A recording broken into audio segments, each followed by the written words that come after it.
حضرت شیخ سعدی رحمہ اللہ نے ایک واقعہ لکھا ہے، ان کی کتاب ہے فارسی زبان میں، بوستان اشعار میں ہے۔ تو لکھتے ہیں کہ یکی دی دمز عرصہ رودباد کہ پیش آمدم بر پلنگ سوار۔ ایک دن میں ایک میدان میں تھا، میں نے ایک آدمی کو دیکھا کہ وہ چیتے کے اوپر سوار چلا آ رہا ہے۔ چیتے کی سواری انسان کو حیران کر دیتی ہے، تعجب میں ڈال دیتی ہے کہ ایک آدمی ہے اور سواری اس کو میسر ہے چیتے کی، جو درندہ ہے، خونخوار جانور ہے، نقصان پہنچانے والا درندہ ہے، اور انسان اس پر سواری کر رہا ہے۔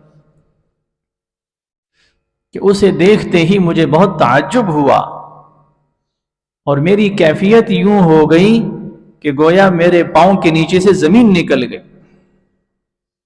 اس چیتے پر سوار شخص نے مجھے مخاطب ہو کر کہا، او سعدی تعجب مکن، سعدی تعجب مت کرو، یہ تعجب کی بات نہیں ہے کہ ایک آدمی چیتے پہ سوار ہے، یہ کوئی تعجب کی بات نہیں ہے۔